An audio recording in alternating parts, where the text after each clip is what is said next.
පසුගිය සාහිත්‍ය මාසයේ අරබයා සාහිත්‍ය ගැන අදහස් කීපයක් ප්‍රකාශ කිරීමටයි අපි බලාපොරොත්තු වෙන්නේ. සාහිත්‍ය කියලා කිව්වහම මානව සමාජයේ ඇති වුණු ඊ타මාත්ම විශිෂ්ට නිර්මාණයක් විදිහට සාහිත්‍ය හඳුන්වන්න පුළුවන්. මේ සාහිත්‍ය කියන එක ආරම්භ වෙච්ච දවසක් තැනක් අපිට නිශ්චිතව ප්‍රකාශ කරන්න අපහසුයි. මානව ඉතිහාසයේ ඉතා ඈත අතීතයට ගමන් කරනවා. සාහිත්‍ය කියන එක ලෝකේ මොන ස්ථානයක ඇති වුණත් මුලින්ම ඇතිවිය යුත්තේ ජන සාහිත්‍යයක් විදිහටයි. පසුව මානවයාගේ සංවර්ධනයත් සමග විදග්ධ සාහිත්‍ය බිහි වෙලා තියෙනවා. ඒ විදග්ධ සාහිත්‍ය බිහිවීමටත් ජන සාහිත්‍ය බලපාලා තියෙනවා. ඒ වගේම විදග්ධ සාහිත්‍ය පසුව ජන සාහිත්‍යයටත් බලපෑම් ඇති කරලා තියෙනවා. සාහිත්‍ය ගැන කතා කරනකොට අපිට මතක් වෙනවා ඉන්දියාවේ එහෙම නැත්නම් මහා ಭಾರತයේ විචක්ෂණ විචාරකේ බහුසුත පණිවරේ වාගේම අද්විතීය සාහිත්‍ය දරයෙක් වුණු භාතෘහරි පණිතුමාගේ කියමනක්. එතුමා සඳහන් කරනවා සාහිත්‍ය සංගීත කලා විහීනක් සාක්ෂාත් පසු කියන තැන සාහිත්‍ය සංගීතය කලා රසය නොදන්නා තැනැත්තේ අන්සහ වල්ගය නැති ගොන්නු වැනි කියලා. එතුමත් තවදුරටත් ඒ කියන්නේ කියනවා ඒ ගොන්නු තනකොළ නොකොන එක සැබෑ ගොන්නුන්ගේ වාසනාවක් කියලා. ඒතර එතුමා මෙතන දක්වන්නේ සාහිත්‍ය සංගීත කලා රසය විඳගන්න බැරි මිනිස්සු සහ ගොන්නු අතර වෙනසකට තියෙන්නේ ඒ ගොන්නු බත් කන එකයි අන් සහ වල්ගය නැති එකයි. ඒතර මේ සාහිත්‍ය කියන එක මිනිසෙක් විදිහට හඳුනා ගන්න අවශ්‍ය වෙන කාරණයක්. සාහිත්‍ය එකම සංගීතය කලාව කියන ඒවා. එතකොට අපේ රටේ හිටපු විවිධ ආකාර වලින් දක්ෂකම් දක්වපු කලාකරුවෙක් තමයි මහගම සේකරයන්. මහගම සේකරයන් කියනවා අමරදේව මහතා ගායනා කරනවා මා මලපසු සොහොන් කොතේ දුක් ගීයක් ලියනු මැනවි නන්නා දුනනා ඔබගේ අත් අකුරින් ලියනු මැනවි. එතකොට ඒ දුක් ගීතය සිහින් හඬින් මට කියාවි මෙලොව සිටින කිසිවෙකු හෝ මට පෙම් කළ බව. ඒතර මේ මහගම සේකර සූරීන් කියන්නේ එයාගේ සොහොන් කොතේ නන්නාදුන කෙනෙකුගේ අත්තකුරින් දුක් ගීයක් ලියන්න කියලා. නන්නාදුන කෙනෙක් දුක් ගීයක් ලියන්න ඉස්සරලා එතුමාගේ සොහොන් කොත දන්නාදුන පිරිසක් එකතු වෙලා කඩලා විනාශ කරලා දැම්මේ අර භාතෘහරිගේ කියමන සනාථ කරමින්. එතකොට සාහිත්‍ය කියන එකදී මිනිසාගේ හදවත පෝෂණය කරන දෙයක්. ඒතර අනිත් වෙනත් දැනුම් වලින් මිනිසාගේ බුද්ධිය වර්ධනය කරනවා. සාහිත්‍යයෙන් තමයි හදවත වර්ධනය කරන්නේ. ඒතර මේ සාහිත්‍යයත් එක්ක මිනිස්සු තියෙන ගනුදෙනුව අඩු වෙන නිසා තමයි ඒ වගේම සංගීත අනිත්කුත් කලාවන් විඳගන්න එක අඩුවීමත් එක්ක තමයි මිනිස්සුන්ගේ ප්‍රචණ්ඩකාරීත්වය වැඩි වෙන්නේ. ඒ කියන්නේ අපිට තේරෙන භාෂාවෙන් කියනවා මිනිසා තිරසනෙක් බවට පත් වෙන්නේ මේ සාහිත්‍ය සංගීතය කලාව කියන දේවල් වලින් මිනිස්සු ඈත්වීම තුළින්. ඒතර සාහිත්‍යයේදී අපි කතා කරනකොට පසුගිය මාසය කියන්නේ සාහිත්‍ය මාසය. ඒ මාසයක් වෙන් කරලා තියෙන ලෝකේ සාහිත්‍යයේ ඇති වැදගත්කම නිසා ඒ වගේම ලංකාවේ සාමාන්‍ය පෙළට උසස් පෙළට දැනට හඳුන්වා දීලා තියෙනවා සාහිත්‍ය රසාස්වාදය කියලා අලුත් විෂයක්. ඒකට හේතුව තමයි අද සාහිත්‍ය සේවනයේ අඩුවීම, රසඥතාවයේ අඩුවීම, ඒ වගේම නිර්මාණ කරුවන් අඩුවීම නිසා. එතකොට අපි කතා කරනකොට සාහිත්‍ය ගැන දැනට බහුලව භාවිතා වෙන දේවල් තමයි නව කතාව, කෙටි කතාව, ඒ වගේම කවි, ඊළඟට ගීත. මේ ගීත ගැන කතා කරනකොට ගොඩක් වෙලාවට ගීත තමයි අපිට වැඩියෙන්ම ශ්‍රවණය කරන්න, සේවනය කරන්න ලැබෙන කලා මාධ්‍ය. නමුත් එය පාසල් තුල ඉගෙනවීම, ඒ ගැන හැදෑරීම, ਵਿਚාරය කිරීමේ අඩුවක් දක්නට ලැබෙනවා මේ ගීතය ගැන.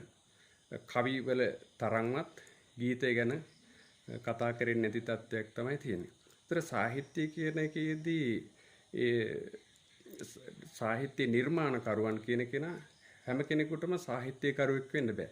ඒක සුවිශේෂී හැකියාවක්. ඒක සහජයෙන් එන වාසනා ගුණයක්. ඒක අමතරව අපිට බලහත්කාරයෙන් ලබා ගන්න පුළුවන් දෙයක් නෙමෙයි. යම්කිසි ඒ නිර්මාණාත්මක හැකියාවක්, ප්‍රතිභාවක් තියෙනවා නම් විතරයි සාහිත්‍ය නිර්මාණකරුවෙක් බවට පත් වෙන්න පුළුවන් වෙන්නේ. සාහිත්‍යයේදී ඒකේ වැදගත්කම තමයි ඒ නිර්මාණවල තියෙන ඒ ධ්වනි ගුණය. ධ්වනිය. ඒ ධ්වනිය කියන්නේ යම්කිසි දෙයක් කියනවට වඩා ඇඟවීම. ඒතර මේ ධ්වනිය කියන එකට කාව්‍ය ආදර්ශයේ අරගෙන තියෙන උදාහරණය තමයි එක්තරා තරුණ යුවලක් විවාහපත් වෙලා ටික දවසකින් විවාහ වුණ අලුතම සැමියා යම්කිසි රාජකාරියක් සඳහා තමන්ගේ නිවසෙන් බැහැර වෙන්න සූදානම් වෙන අවස්ථාව. එතෙන්දී මේ තරුණ බිරිඳ, අලුත් බිරිඳ කියනවා මේ විදිහට. ගච්ඡසි චේත්කාන්ත පන්ත්වානං සන්තුතේ සිවා මමාපි ජන්ම තත්‍රයිව භූයාත් යත්‍ර ගතෝ භවාං කියලා. මේකෙදි කියන්නේ සුන්දර වූ පුරුෂය ඔබ යන්න. ඔබ යන මග බියෙන් තොර වේවා. අන්තිමේට කියනවා ඔබ යන තැනක මගේ මීළඟ උපතද වේවා කියලා. එතකොට මේකෙදි කියන්නේ නෑ යන්න එපා කියලා. එතකොට මේකෙදි කියන්නේ නෑ ගියොත් මම මැරෙනවා කියලා. හැබැයි මෙතන කියනවා ගියොත් ඔබ යන තැනක මගේ මීළඟ උපතද වේවා. ඒ කියන්නේ මැරෙනවා කියන එක. ඒ මැරෙනවා කියන එක නොකිය තමයි කිව්වේ. ඒ ධ්වනි ගුණය ඉතාමත් වැදගත් වෙන සාහිත්‍යයේදී. එතකොට ඒ ධ්වනි ගුණය තියෙනකොට තමයි රසිකයා ඒ ගැන හිතන්න පෙළඹෙන්නේ. එතකොට ඒ සිතීමේ පරිකල්පනය තුලින් ඒ රස බිඳ ගැනීම තමයි සාහිත්‍යයේදී තියෙන ඇතිවන චමත්කාරය.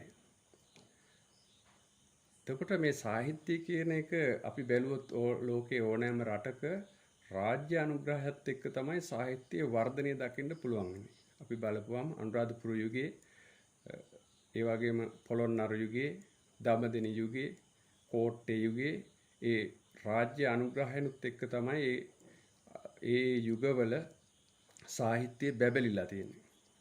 දඹදෙණි යුගයේ දෙවැනි පරාක්‍රමබාහු රජතුමා, එතුමාම සාහිත්‍ය දරේ, රජතුමාත් සාහිත්‍ය දරේක් විදිහට කවුශිලමන කියන මහා කාව්‍ය රචනා කරනවා.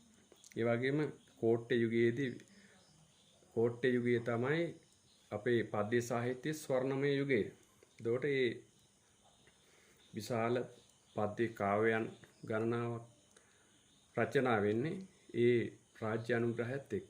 මේකට තියෙන හොඳ කතාවක් රාජ්‍ය අනුග්‍රහය සම්බන්ධව සාහිත්‍යයට. ඉන්දියාවේ කාලිදාසයන්ගේ කාලේ හිටියා බෝජ කියලා රජ කෙනෙක්. මේ බෝජ රජුරෝ කාලිදාසයන්ගේ ඊටාම කුළුපග මිත්‍රයෙක්. දවසක් මේ එක දේවල් වලට බෝජ රජුරවන්ටත් කාලිදාසය තුමා කවි කියලා තියෙනවා. මේ බෝජ රජුරවන්ට දවසක් අවශ්‍ය වුණා එතුමා මිය ගියපුවාම කාලිදාස කියන කවිය මොකක්ද කියලා දැනගන්න. ඉතින් මෙහෙම ඉල්ලීමක් කිරුවා කාලිදාසයන්ට ඔබ මම මිය ගිය දවසට කියන කවිය කියන්න කියලා. ඒත් කාලිදාසයන් මේක ප්‍රතික්ෂේප කරුවා. ප්‍රතික්ෂේප කරලා කිව්වා ඒක කරන්න බෑ. ඒක කරන්න නම් ඒ தත්ත්වයට පත් වුණන් පස්සේ තමයි කරන්න පුළුවන්. කියලා ඒ කාලිදාසයන් ඒ ඉල්ලීම සම්පූර්ණයෙන්ම ප්‍රතික්ෂේප කෙරුවා. ඉතින් මෙහෙම කාලයක් ගියාට පස්සේ කාලිදාස වෙනත් රටකට ගිහිල්ලා ඉන්නකොට අම්බලමකට ගියා රාත්‍රී නවාතැන් ගන්න. එතනදී යම්කිසි පුද්ගලෙක් මුණ ගැහෙනවා කාලිදාසයන්ට. ආගේ තොරතුරු කතා බහ කරලා කොහෙද කියලා අහනවා. ඒතර ඒ අනිත් පුද්ගලයා කියනවා මම දහරාවේ කියලා. දහරා කියන රටේ. එතකොට කීවා කාලිදාසයන් දහරාවේ මගේ හොඳ යාළුවෙක් හිටියා. යාළුවෙක් ඉන්නවා. කවුද කියලා ඇහුවා. බෝජ රජුරෝ. ඒතර මේ අමුත්තා කිව්වා බිම් බලාගෙන බෝජ රජුරෝ මලානේ. ඊට පස්සේ කාලිදාස හුනස්නේ නැගිටලා කියනවා අජා දහරා නිරා දාරා නිරා ලම්බා සරස්වති විසංකූටාච පණ්ඩිතා බෝජරාජා දිවංගතී කියලා. මේකෙන් කියන්නේ අද ධාරාවට ආධාරයක් නැහැ. සරස්වතීට රැඳෙන්න තැනක් නැහැ. පණ්ඩිතයන්ට එකතු වෙන්න තැනක් නැහැ. බෝජ රජුරෝ දිවංගත වෙලා. එතකොට මේ කවිය කියලා ඉවර වෙනකොටම අර අමුත්තා උඩ පැනලා හෝ කියලා හිනවනවා මම කවිය අහගත්තනේ මම මරුණන් පස්සේ කියන කවිය මම අහගත්තනේ කියලා. ඊට පස්සේ කාලිදාසයන් ඒ කවිය වෙනස් කරලා බෝජ රජුරවන්ට ඒ සෙත් කවියක් කියන විදිහට අර දේවල් නිෂේධනය කරන විදිහට නැවත ශ්ලෝකයක් ප්‍රකාශ කරනවා. එතකොට මේ බෝජ රජුරවන්ගේ අභාවයේ බොරුවට කිව්වට පස්සේ කාලිදාසයන් කියපු එකෙන් සාහිත්‍යකරුවන්ට කලාකරුවන්ට රාජ්‍ය අනුග්‍රහය කොතෙක් අවශ්‍යද කියන එක අපිට තේරෙනවා. එතකොට අපේ සාහිත්‍ය ඊටමත් දීර්ඝ ඉතිහාසයක් තියෙන සාහිත්‍යයක් මිහිඳු මහරහතන් වහන්සේ වැඩම කෙරුවන් පස්සේ තමයි අපේ අනිත් දේවල් වගේම සාහිත්‍යයත් ඇති වෙන්න පටන් ගත්තේ. ඊට පෙර තිබුණ ජන සාහිත්‍යයක් පමණයි. ඊට පස්සේ තමයි අපිට ලිඛිත විදග්ධ සාහිත්‍යයක් ඇති වුණේ බුදුදහමේ පැමිණීමත් සමග. එතකොට ජාතක කතා වාගේ සාහිත්‍යයක් ගත්තාම ඒ ජාතක කතාවල තියෙන අත්දැකීම් අවුරුදු 200ක් මිනිහෙක් ජීවත් වුණත් ලබා ගන්න බෑ කියලා මාටින් වික්‍රමසිංහ මහත්මයා සඳහන් කරලා තියෙනවා. ඒ වගේම හරිම මනෝවිද්‍යාත්මක කාරණා ඒ ජාතක කතා හරහා එළියට එනවා. නූතන කෙටි කතාවට ඊටාත්ම සමීප සාහිත්‍යංගයක් විදිහට කෙටි කතාව ජාතක කතාව අපිට සඳහන් කරන්න පුළුවන්. එතකොට නවකතාව කියන එක අපිට අලුත් සාහිත්‍යාංගයක් බටහිරින් අපේ සාහිත්‍යයට එක්වෙච්චි කෙටි කතාවට සමානව අපේ ජාතක කතා තිබුණා. ඒතර මේ ජාතක කතා තුල චරිත නිරූපණයන් ආදී සිද්ධි නිරූපණයන් අවස්ථා නිරූපණයන් අපේ ජනතාවට බොහොම හොඳින් හුරු වෙලා කාවැදිලා තිබුණා. ඒවත් එක්ක බටහිර නවකතාව කෙටි කතාව අපේ ජනතාව වැළඳ ගන්න ඒවත් හේතුවක් බවට පත් වෙලා තියෙනවා.